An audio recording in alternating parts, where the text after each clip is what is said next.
सदाशिवसमारम्भां शङ्कराचार्यमध्यमाम् अस्मदाचार्यपर्यन्तां वन्दे गुरुपरम्पराम्. Om. So today we'll continue with the Gita Dhyana Shloka. Yesterday we did the first uh, shloka, and we'll read the second. I'll share my screen just a second. And in the meanwhile, if somebody wants to volunteer to read, Yeah, I can. huh. And it's a So we are here. yeah. So from that First, paragraph, I suppose, right? the paragraph is done. We complete the paragraph. Now we are starting with the second shloka. Yeah, yeah. Verse 2. Namostu te vyasa vishala buddhe pullarvindaya patra pullarvindaya yata patra netra yena tvaya bharata taila purna prajvalito gnanamaya pradipaha. Uh, the vastness of Vyasa's intellect. Shakespeare's intellect has been described Can as you actually read the translation? So just put sure. a yeah. Yeah. O Vyasa, the one whose intellect is vast, whose eyes are clear and as pleasing as a fully blossomed lotus, who lit the lamp of knowledge well, who lit the lamp of knowledge well by filling it with oil of the Mahabharata. To you, my salutations. The vastness of Vyasa's intellect. Shakespeare's intellect has been described as the platform of the world upon which its drama unfolds. He was able to write excellent characterizations for the stages of the world. Similarly, in this verse, Vyasa is described as one whose intellect, whose knowledge is vast. He wrote thousands of verses, meaning that they simply flowed out of him. There is a story that when Vyasa was planning to write the Mahabharata, he wanted to dictate the epic to a stenographer. Because there was no shorthand at the time, stenographers had to write very quickly in longhand. But no human being could take dictation from Vyasa because his mind was so quick and clear. He just reeled out the verses and no one could hope to keep up with him. So he asked Lord Ganesha to be his stenographer. Ganesha agreed on the condition that Vyasa would not stop dictating once he began. Vyasa agreed, but he also had a condition that Ganesha should understand everything he said in every sense. Agreeing to this condition, Ganesha pulled out one of his tusks, sharpened it, and with it wrote down Vyasa's Mahabharata on palm leaves.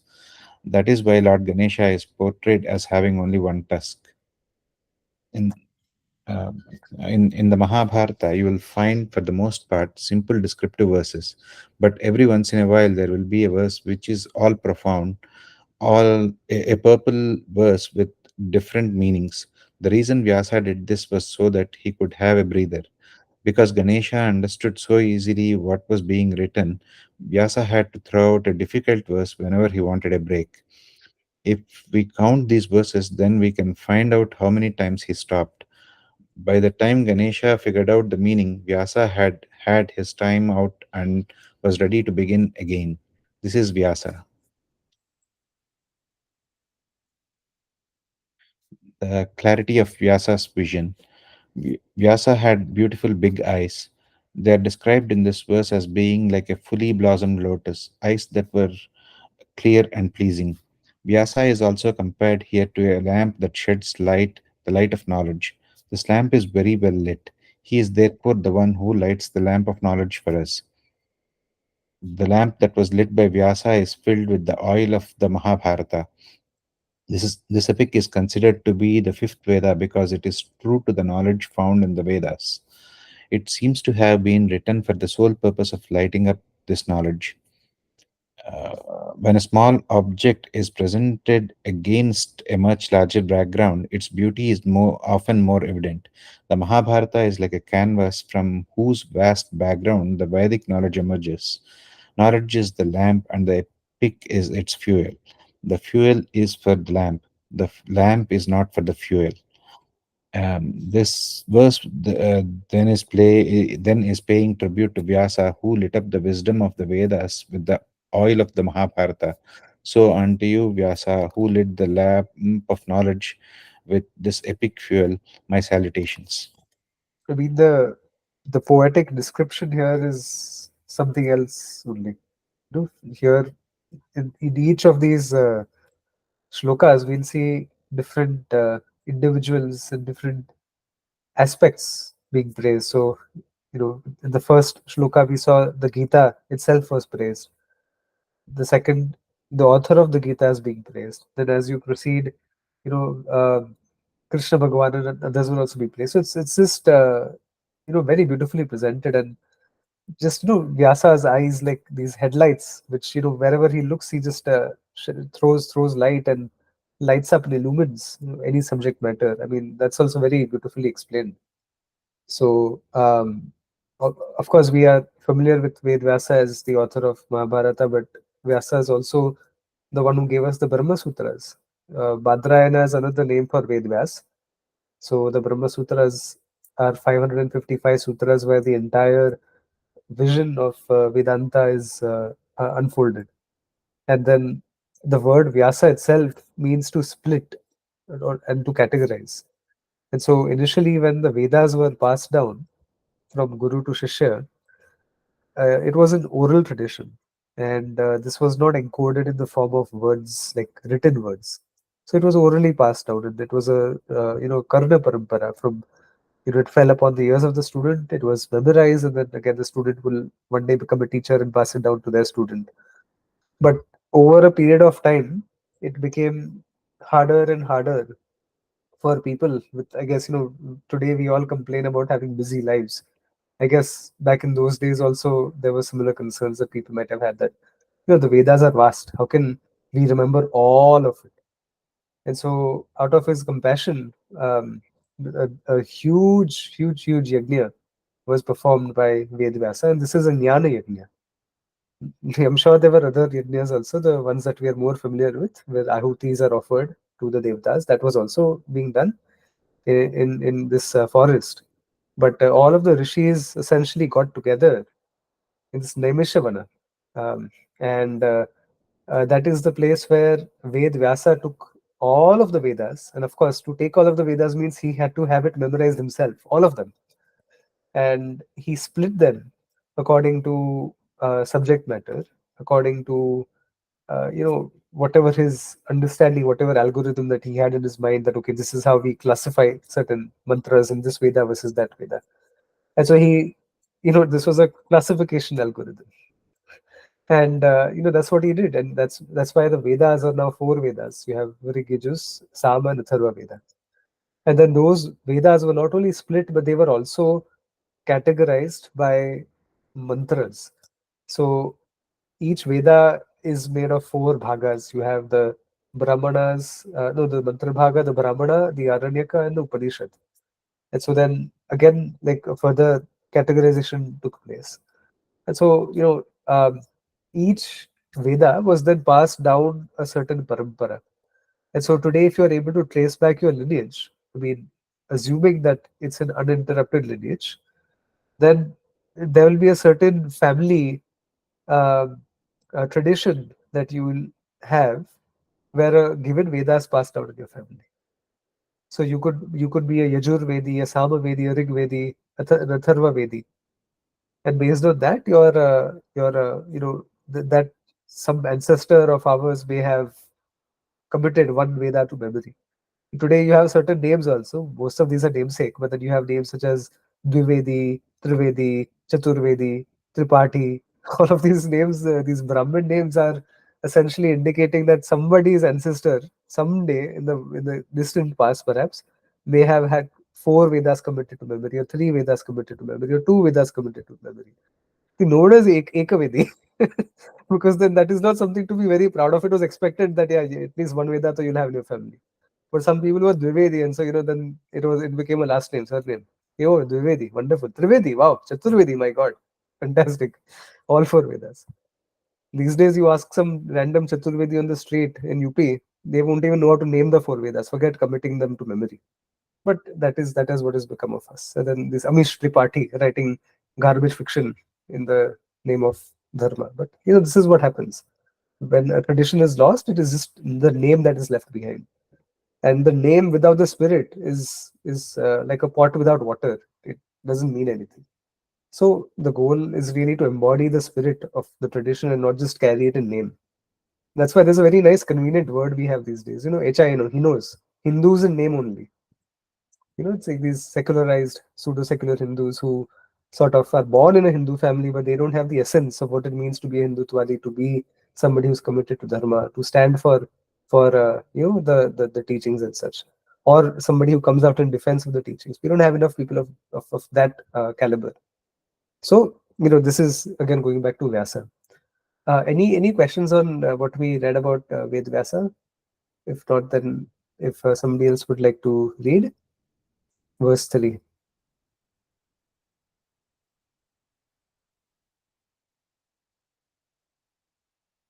Anyone? Feel free to read aloud. I'm just looking at the text. So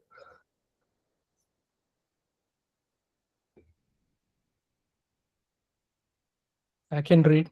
Sure.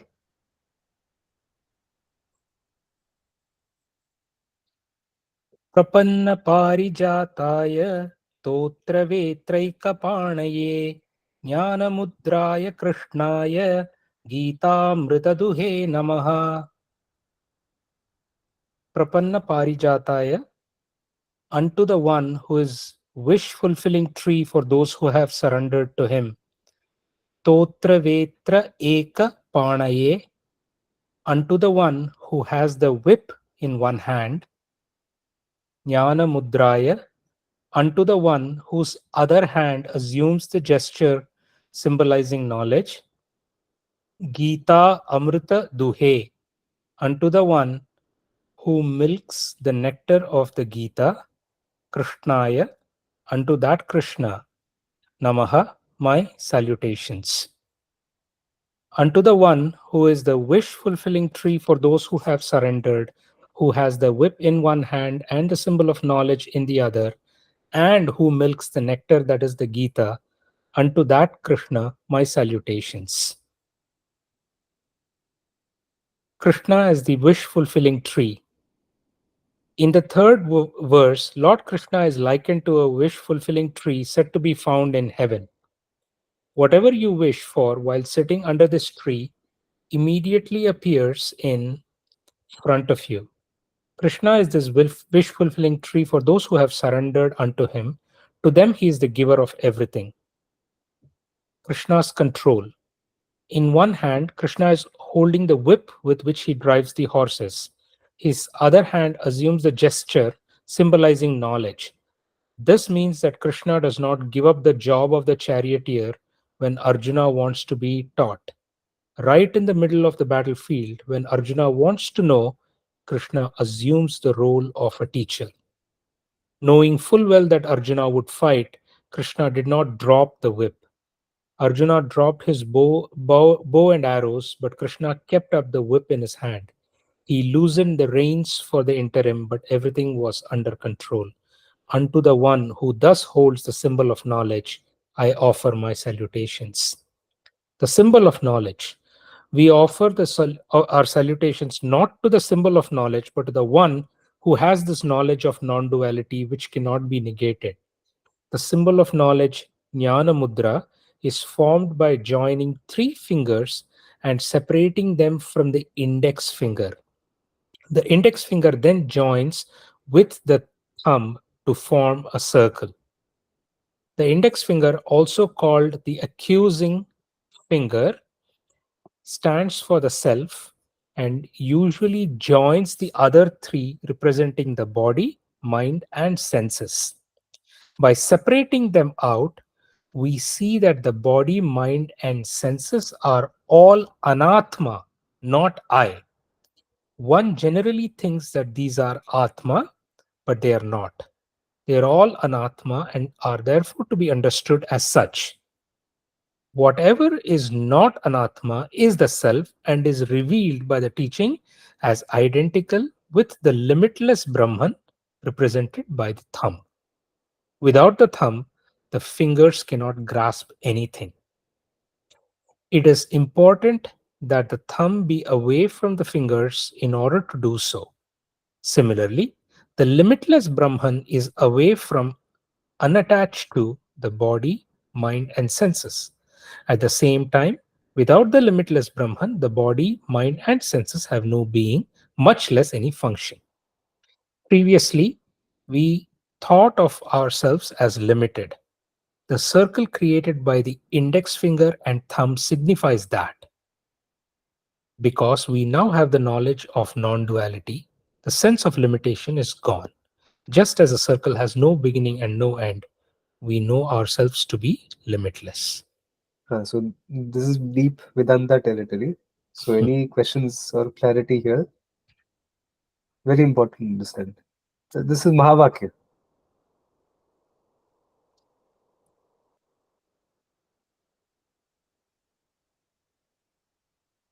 So I'll go up a little bit, see if there's anything here. So yeah, it's clearly explained that Krishna here, this imagery of it's called Ratha Kalpana. I think some of you might have heard of it. The imagery of the chariot, where the chariot is compared to the body, and the horses are the senses, um, the reins are the mind. Krishna is here the Buddhi, and the Arjuna is the one who is the self. Here it's in the context of the Jivatma. So it's very interesting because the mind is not controlled per se by the Buddhi, but the mind is subservient to the Buddhi. At least it's supposed to be. It's meant to be. Let's put it that way. Supposed to be is a very strong word, but it's meant to be subservient to the Buddhi. The Buddhi is the one that directs the mind, and the mind is the entity which directs the senses, and the senses direct the body. So when the buddhi is loose, the mind becomes loose, the senses become loose, and the chariot goes off the road. Essentially, that's what it is. That we lose track of reality, we lose ourselves, and we don't go down that journey, that road, the journey of life. We don't fulfill it. We don't reach the destination of moksha. So that is the way the Ratha Kalpana is established, and this actually comes from the Kathopanishad, but it's very nicely represented in the imagery of even Krishna and Arjuna. That here it is Krishna Bhagwan who's represented as a Buddhi, and there are multiple ways to look at it. One is that he is the voice of reason. The Buddhi is the voice of reason. There's a part of me which says that, oh, let's procrastinate, let's binge watch something on YouTube before an assignment is due. But then the other part of you says that no, you have a deliverable due tomorrow, get that done. First work, then play. Right, so that buddhi kind of keeps you honest and keeps you informed, and it keeps you, I guess, just on track with things. It um, keeps you from doing stupid things as well. So over here, the buddhi is the decisive faculty. Okay, and the manaha is it's it's taken me a while to really grasp like the way the shastra unfolds it, and I had thought about it a lot from different perspectives also, because usually when you start off studying Vedanta, we are given this very I would call it lame dichotomy, especially in some sources which I don't consider very legitimate, where they compare the manaha to feelings, and they say the buddhi is the intellect, okay, and manaha is feelings. But I think there's a deeper way to look at it. And I guess some of these thoughts were sparked by my reading of Pujya Samri's Tattva, as some of you may continue to read, where he's explained some of it. And part of it is also based on my reading of Carl Jung, where he talks about the different personalities and the different cognitive functions that one has. And then I was thinking about it then in the context of Vedanta also. Then I'm like, you know what? I think there are only two modes of life, really. One is that you either know or you do. Doing and knowing. Can you think of a third mode of living? I don't think there is. You're either doing something or you're knowing something. Now, we've already spoken about before that knowing and doing are not the same. Is, is everyone clear on that? I'm happy to again reiterate, but knowing, knowledge, and doing action are completely separate. There is no connection between the two. Clear? Okay. So there are only two modes of living, and there are only two modes through which all of life is experienced. You know and you do, action and knowledge.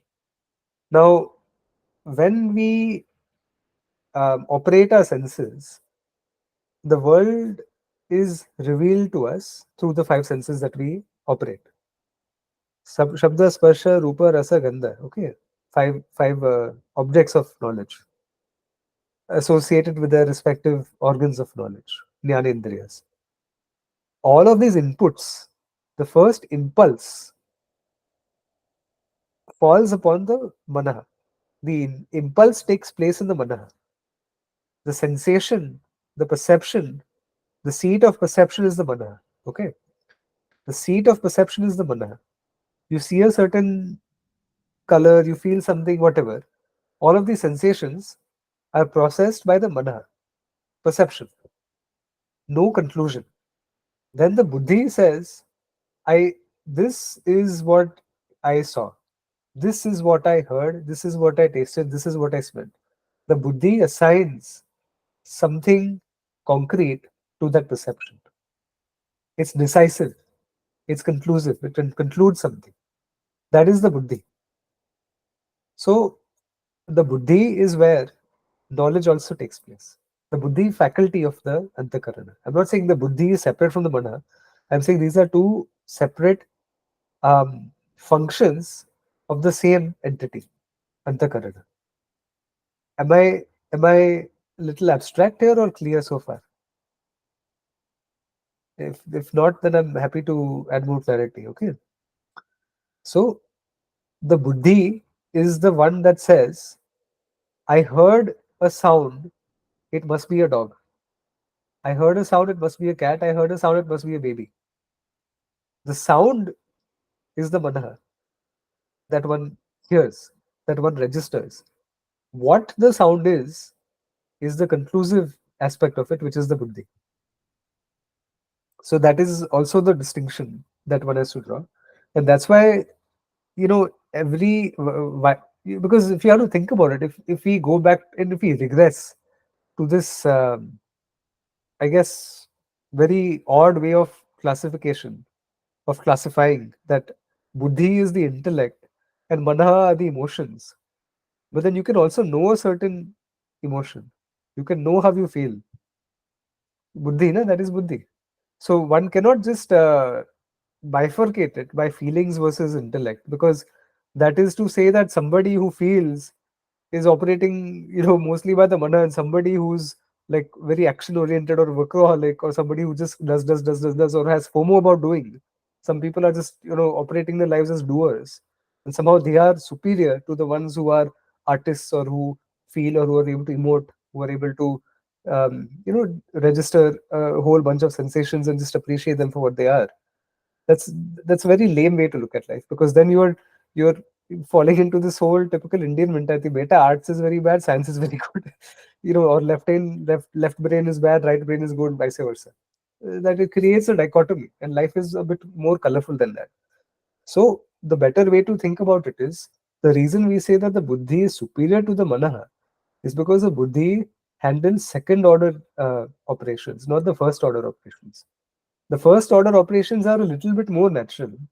The second order operation requires one to be seated a bit more, I guess, behind the antakarana.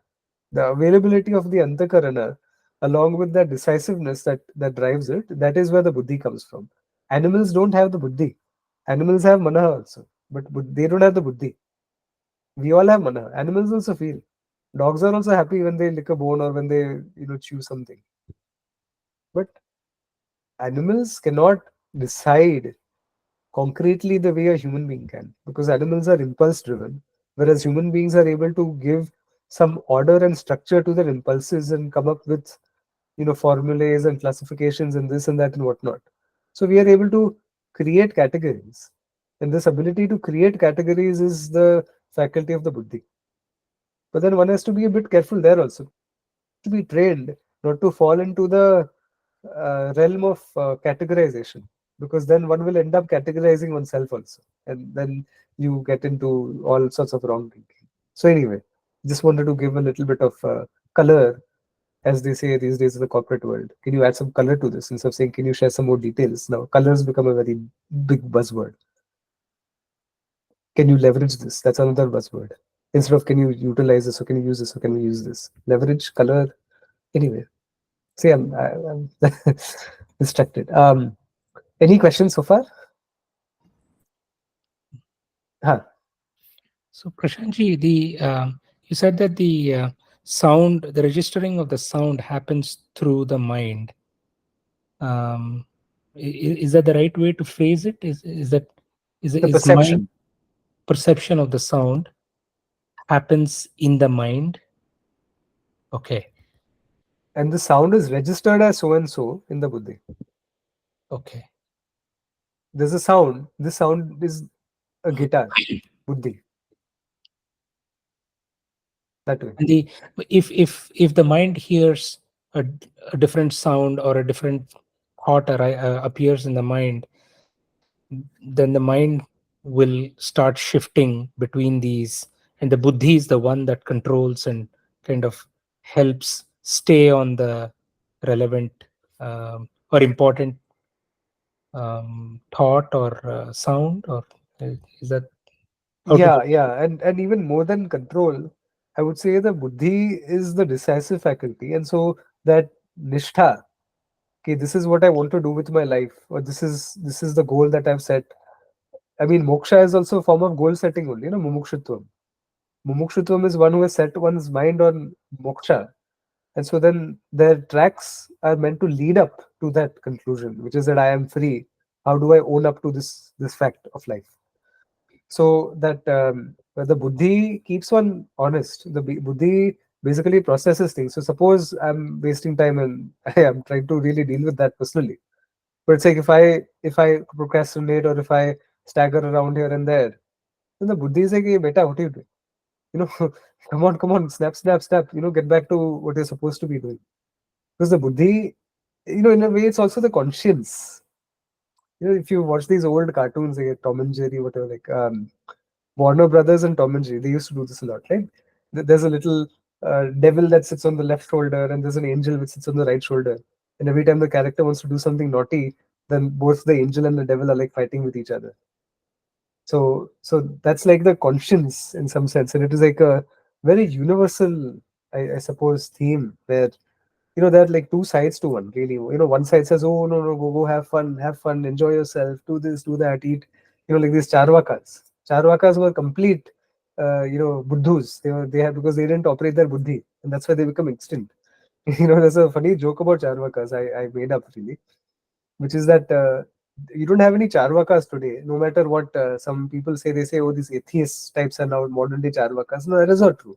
They had their own philosophies, and the charvakas only accepted the the pancha jnanendriyas as the pramanas.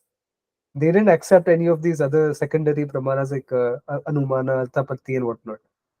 So I joked about that's why they are extinct today, because they saw the smoke, but they didn't infer fire, because they did not admit that there is more than what you can see. And so the conclusion was that, oh, you can't see the devas, and you can't see Bhagwan, and you can't see the Atma, and you can't see Ishwar, and you can't see any of these things. So therefore they don't exist because you can't see it. So according to them, even radio waves didn't exist, and according to them, X-rays didn't exist, and microwaves didn't exist, and gamma ray burst didn't exist, and gravitational waves did not exist, and none of these things existed because you can't see them. And that's why they went extinct, because they were so stupid. Like they lived life as animals, because that's what animals do. They operate through their senses, and that's it. Whatever you eat, taste, smell, touch, whatever, that's it. That's what reality is all about. So this, if one only operates at the manaha level, then it is all perception. But even to operate other pramanas such as Anumana and whatnot, you need the buddhi for that also. Today, for one to even accept the Vedas as a pramana and to allow it to operate also requires a buddhi. So, buddhi is the place where avidya is resting. That's not really the way to look at it. In fact, what I said is absolutely incorrect about avidya resting in the buddhi, because the buddhi is a product of avidya.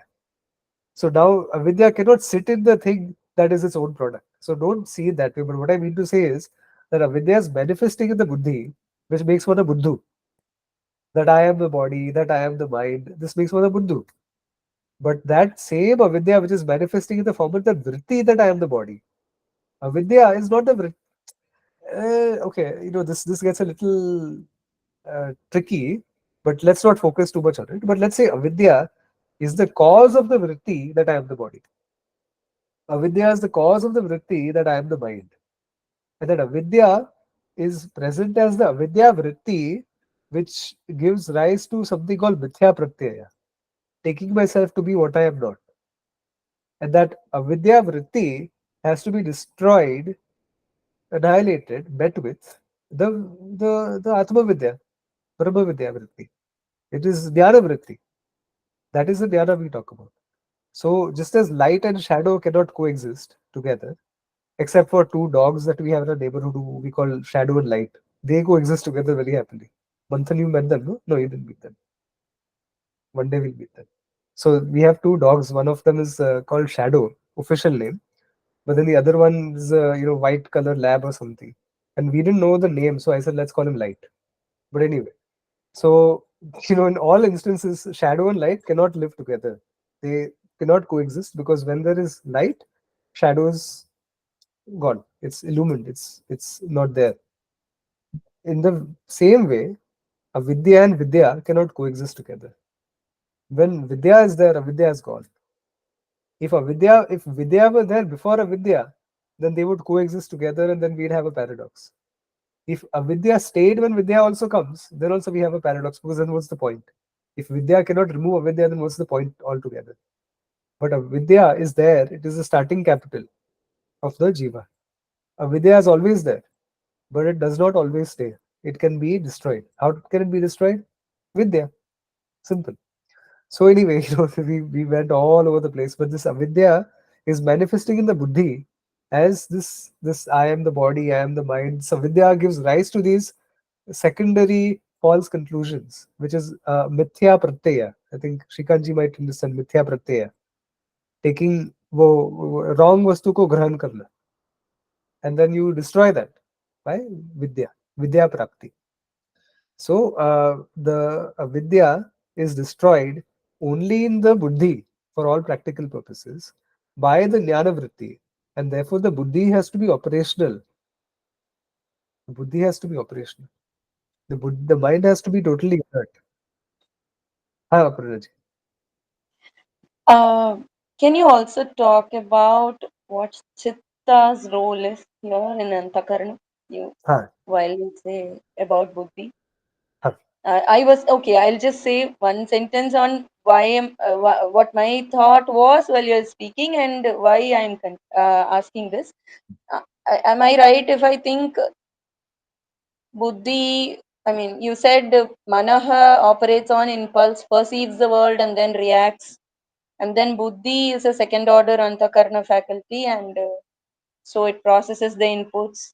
Um, so here is it right if I think Chitta is where this, I mean, I've read only, so I don't understand Chitta much. But Chitta is where you have memory and all that. Is it like Buddhi is informed by Chitta for processing and formulating a response and not acting on impulse? Is it right to think that way? Hmm. This gets very complicated. This gets extremely convoluted. But I'll give it a shot. I'll give the simple answer first, because the simple answer is the classical answer. Then I'll give the complex answer. Ignore the complex answer; it doesn't make sense. This is my idea. The simple answer is, if you look at our shastras, they sometimes list out 19 functions of the antakarana, and sometimes they list out 17 functions. And this is not a contradiction. This is by design. They say another buzz expression. It's a feature, not a bug. Anyway, sorry. I'll chill off with this corporate criticism. So in the Shastra, it is a feature, not a bug. That in some places it says 17, in some places it says 19. Because what the rishis are trying to do is they're trying to decondition us from taking even these functions too seriously. It's just a model. It's just a model. Amazing, no? So, what are these 19? 5 organs of knowledge, Jnanendriyas. 5 organs of action, Karmendriyas. Pancha pranas, 5 different pranas. Sorry, what's called? Prana, Apana, Vyana, Udana, Samana. 5 and 4 functions of the Antakarana, Manaha, Buddhi, Ahankara, Chittani. Now, some Upanishads say it is 2. They say Manaha, Buddhi, then they don't talk so much about Ahankara and Chittani. So the reason is that, as we spoke about earlier, everything can actually be categorized in these two. There's only doing and there is only knowing. That's it. So the doing part is the buddhi, the knowing part is the mana. One can see it that way. Again, I don't want to tie it down to these two because this is also a model that I'm proposing. It's also a model. If one takes it too seriously, then it becomes reality. But the only thing that's real is Brahma. This is nothing other than that.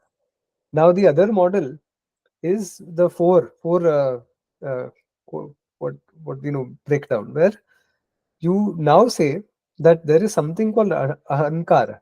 Okay, let's talk about chittani first. Ahankara is a bit more cryptic than that also to understand. Chittani is the recollection function. So today, suppose you have a old days those tape recorders. So what happens? You play the tape, but then you can also record it. But then when you're playing back, you're actually playing back the memory, so to speak. So what happens is that as we process the world, another way to put it is that right now I have a chair behind me, and it has this soft upholstery. So if you sit on a sofa or something like this, then there's a cavity that is formed when you sit on it, and then when you get up, then slowly, slowly, slowly it starts rising again. And so that is like an impression, or angutha chap, right? You would give your thumbprint, and then there's an impression that leaves behind. So every single impulse that we note, that we, I suppose, process, that impulse leaves behind a certain imprint. When those imprints are perceptible and they are recollectible, I don't know if that's a word. When you're able to recollect them, it's not a word. Then you call it a memory. But when you're not able to recollect that impulse, but there is still a certain something left behind, an imprint left behind, then you call it a samskara or a vasana. Very interesting. But when you're able to recollect it, then you call it a memory. Otherwise, you call it a samskara or vasana, because it creates a certain, it deviates the flow of the mind in a certain direction. Okay. So this recollection function is what you call the chittani. Now over here, while recollecting, both things are operational. Mana is also operational and buddhi is also operational. Why? Because when you recollect something, there's a certain impulse, but then you're like, oh, this thing that I remember is this. Then buddhi is also operating there. You are able to classify and objectify and categorize the things that you recall. And sometimes the recollection is vague and you're not able to recall the details, but there is an impulse, there's a certain perception that's being replayed, and that's where the mana is there. But the buddhi is a little bit subdued in that respect. So therefore, both buddhi and manaha are also operational in the case of the chittani, and therefore some people don't add chittani into the model because buddhi and mana cover everything in some sense. Because the world that we witness also requires the operation of the buddhi and manaha, but the world that we are replaying back in the form of the memory also requires the operation of the buddhi and manaha. So in some sense, the mana and buddhi are always there, but this is just a recollection. It's like you're playing back the tape. That's the chittani. And the reason I said this is the simple answer. The complicated answer is that sometimes when you recall something back, it also impacts your original memory. Sometimes the color that you add into the mix will alter the memory so that the next time you recall it, it may have a different theme to it. Okay, now another example I can give is that suppose you are at a, I don't know when I used this example long time back, that you are at a beach, beautiful, beautiful, lovely beach, and you meet this girl that you one day end up marrying, and then every time you look at that beach, you're fond and you have only nostalgia, and it evokes a beautiful, beautiful sentiment, and then suddenly you get divorced. And at the same beach, you start, hating it. Every time you think about that beach, you just hate, "Kya why did I meet this useless person in my life? This all because of this useless beach." So now that same thing, memory is tainted by that other sentiment, that vasna that one has created. And so that memory itself, now the more you start hating the beach, the worse the beach becomes in your perception. And then that memory keeps in color. So this is one way to explain it. But sometimes the memory also gets distorted. Sometimes, this it's the unreliable narrator that we had spoken about last time. That sometimes we don't narrate events very well because we don't process it well enough, and then we give it our own twist. We want things to be in a certain way. We want to feel good about ourselves, so we'll twist the event in our own mind. And it may not just be that we're lying. That's what we start believing. So what happens is that the Chittani itself, depending on how your mana and buddhi are operating while you're replaying that memory, and also while you're building that memory to begin with, that will impact your ability to think about it also in the future. And so both the memory and its playback have an impact on the mana and buddhi, because again some samskars will be formed over there, and then it will be like a recursive loop.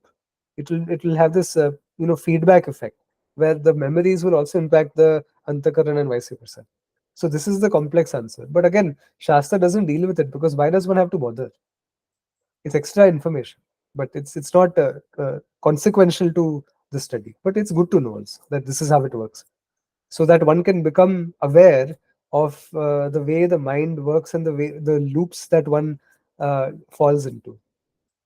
And we all fall into certain loops, right? And if there's a loop that you can't get out of, then that loop you call depression. If there's a loop you can't get out of, then that loop you'll call anxiety. If you can't get out of it, then you'll say it's anger. And if you can be angry once without being an angry person, but an angry person is one for whom anger repeats over and over and over again. So that's a loop. And then every time you play back that event, it makes you even more angry. So somewhere one has to cut the loop. Anyway, um, and antakarana is identity, my sense of I. My sense of I is also, in some sense, again, buddhi is involved over here, because what I take myself to be requires a certain categorization, which is the buddhi. The buddhi categorizes. But that I take myself to be a man, that I take myself to be a girl, that I take myself to be young or old or whatever it may be, these things are again because of that false understanding of who I am. And that is born due to avidya. And so the ahankara is my sense of I, not who I am, but my sense. And that sense of I, that is not, again, these neo Vedanta types. You read some nonsense and they'll say that ahankara needs to be eliminated. Oh, we don't have to, have any ahankara in life. Ahankara is very bad. Destroy the ego, kill the ego. Why? Because without ahankara, you can't even lift a, lift a pebble. You can't even speak. You can't do anything without ahankara. You need ahankara, but the ahankara needs to be reformed. The ahankara, that sense of I, has to be reformed by replacing the incorrect I with the actual I. Then the ahankara can stay. But the ahankara is the thing that becomes the jnani. The jnana takes place in the buddhi, and that transforms my sense of I. From I am the body to I am Satyam Jnana Anantam Brahma. And it is not just a, again, it's not just a catchphrase. It is one's lived reality. That is what makes one jnani. So the ahankara of the ajnani and the ahankara of the jnani are both intact, but they are different. So that is the functions of the mind. Does that add clarity? Yes. Wonderful. So we've covered quite a bit. Thank you. And if there are any other questions, we can take up. Otherwise, we'll close. One second, let me see how much more is left. If it's just a single, yeah, you know what? It's just one half a page. So let's read that if someone wants to read, and then we can close after that, or we can take questions. And Dhyana Mudra. Everybody understood the Dhyana Mudra part? Okay. This has a very different connotation in the West, and in India it's different. So Shall I read? yeah, sure.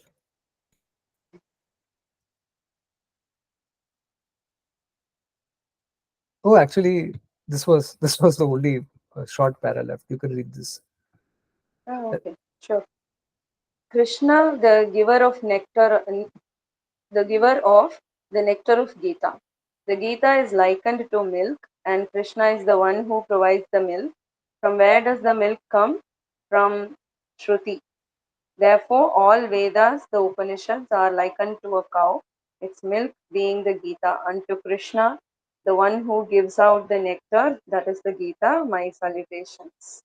That is the next verse, hmm. the meaning, I think, Huh, right? The Dhyana Shloka meaning. huh. So that we'll do next Uh, time. yeah, That yeah, we'll pick up. yeah. But just Continue. one thing which comes to mind here, no, that the cow gives the milk for the sake of the calf. The cow does not give milk if the calf does not want it. That's very interesting. And so that this is why if you see our great gurus, our great Mahatmas that they will not teach Upanishads to anybody because they want to teach. They will teach because somebody wants to know. That is very important. Krishna Bhagavan did not start teaching the Gita until Arjuna said, I want to know. Until then, he was happily listening. That he was, that mudita vadanam, that little bit of a smile was there on his face. Ki, हाँ, बोल, जितना, as much verbal diarrhea you want right now, you do it. You'll do it. I'll listen to you. I'm your friend. I'm your buddy. But after that, he became his teacher. Until then, he was there as a good person who listened to you. Somebody calls you on the phone, middle of the night. Oh, my life, it sucks. Everything is, you know, my girlfriend left me. She also took our dog. Oh no, everything is so miserable. All of these things, you listen. But then when the person says, "I am your shishya, please teach me," then you'll teach. So in a way, it's advice to myself also that don't give people advice until they ask for it, right? Which is something that we like to do. Somebody told me recently, it's like, Prashant, you give good advice, but only when we ask for it. It's like, okay, good. So it's very good to be um, conservative with one's words and to be deliberate with one's words.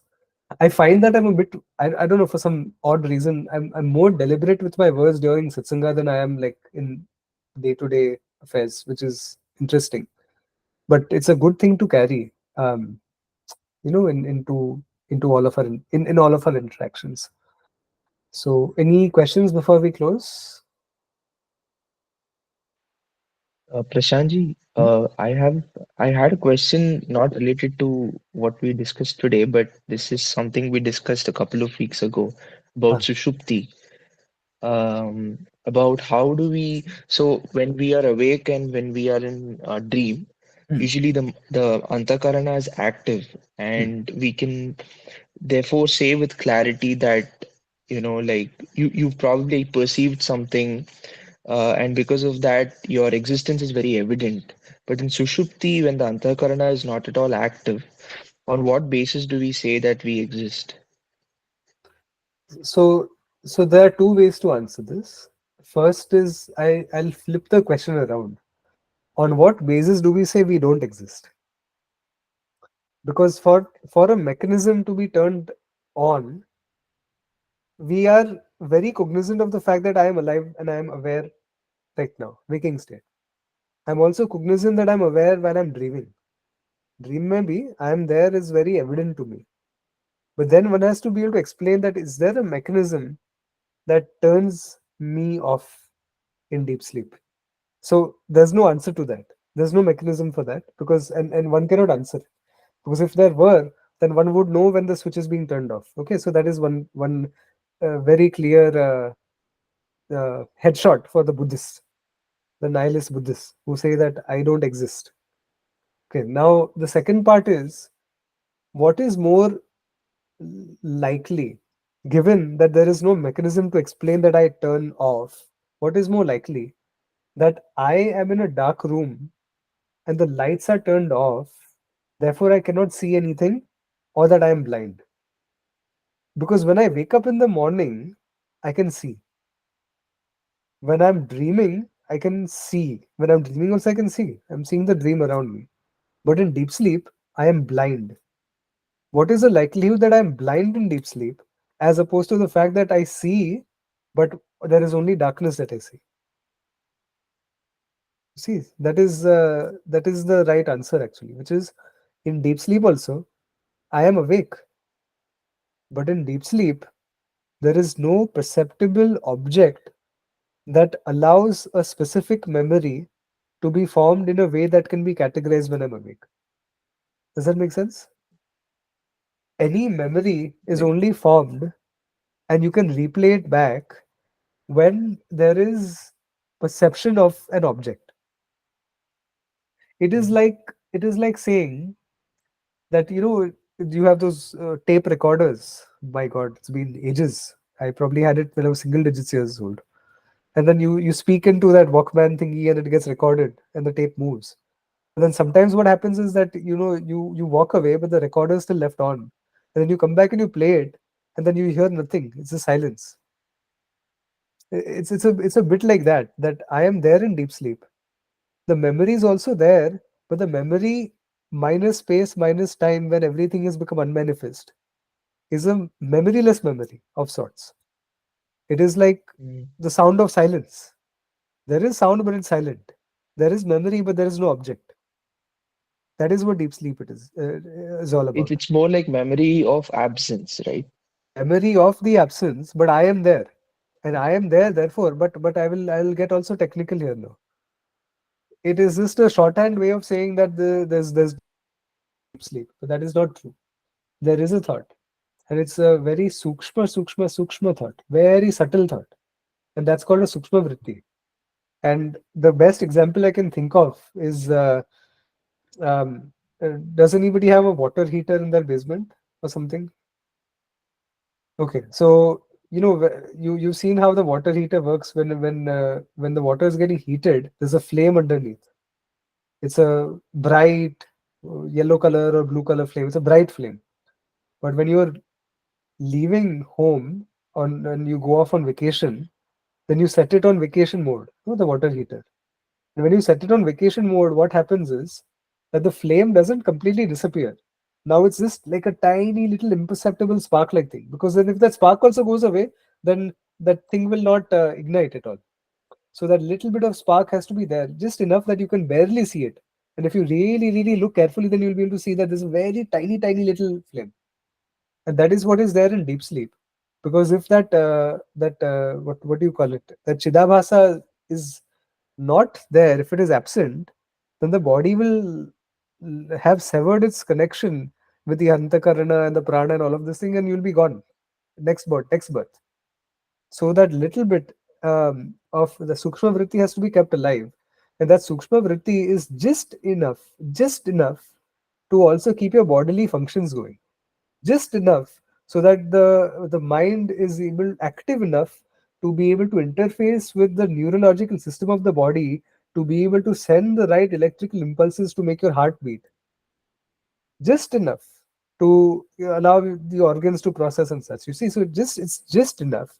But because it is not bright enough, because it is not a huge flame, but it's a tiny little one, it does not light anything else around. None of the objects of the mind are perceptibly lit up.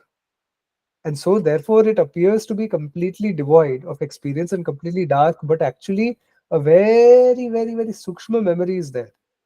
But it is so imperceptible that, given our mudata and our grossness as the people that we are, it is as good as not known. But the darkness is recorded, if that makes sense. The absence of specific thoughts is recorded, but all of the objects in the room, just as they are present in the room but the lights are turned off, then all the objects are as though cloaked in darkness. Same way, all of the thoughts and the vrittis are there, but they are cloaked as though in this tamas. They are cloaked, but they are not absent. They are cloaked, and so it is tamas pradhana completely, and with a little bit of a tiny flame. So it is not completely absent. And this is where we completely challenge the Buddhists. Because if they say that, oh, your reality is that you are nothing, because in deep sleep you don't exist, and they have to prove that in deep sleep I don't exist. And in order to prove that, you have to be there to mark the absence of something. And to mark the absence of something, if you have to be there, that means you exist. And therefore, there's no way around it. The Buddhists have lost the debate before they even started.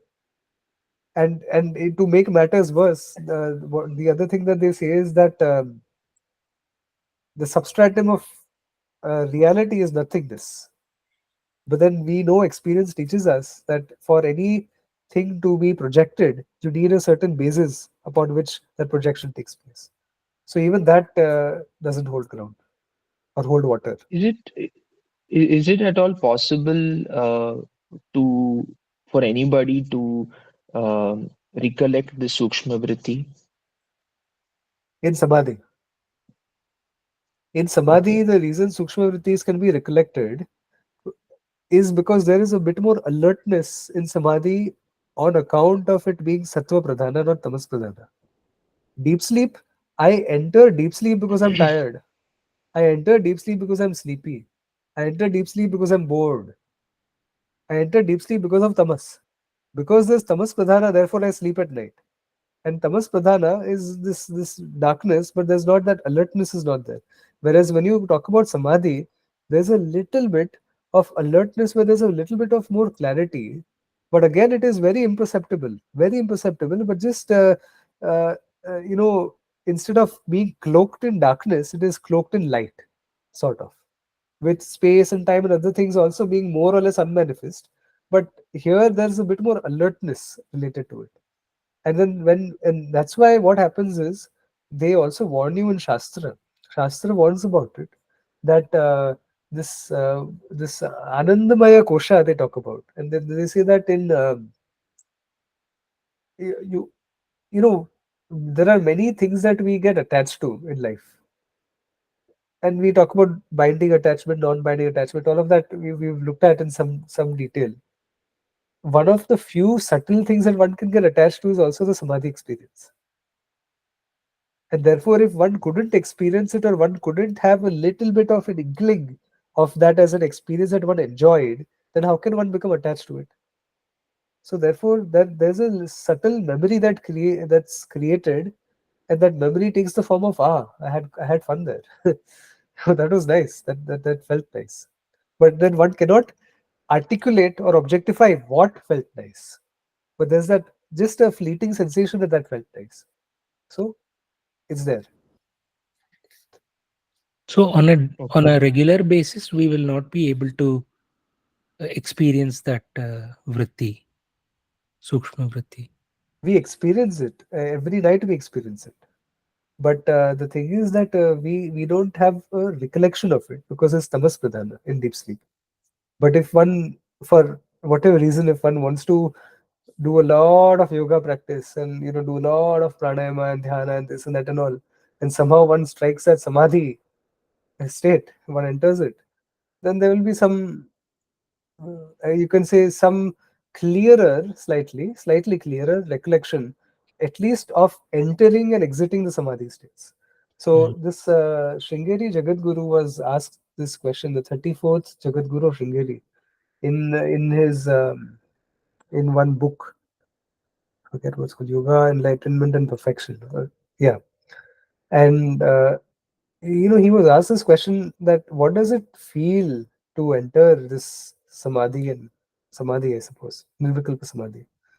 And he said something to the effect of, it felt like you don't have a really clear experience in samadhi, but while you're entering and while you're exiting, it feels like the whole universe is your body, and like the galaxies are like little bubbles under your skin, because for that moment your ahankar as though become the same as virat virat rupa, as Ishvara as a whole, as a totality. Your tiny jiva experience in that moment has become indistinguishable, sort of, from Ishvara. That tadatmya is with the whole, not with the limited jiva, not with one's limited ahankar, not with one's limited jivatvam. So that is what the great acharya spoke about. But of course, I have not had any such experience myself, and frankly, it's not even desired and it's not even required, because for knowledge will not take place there.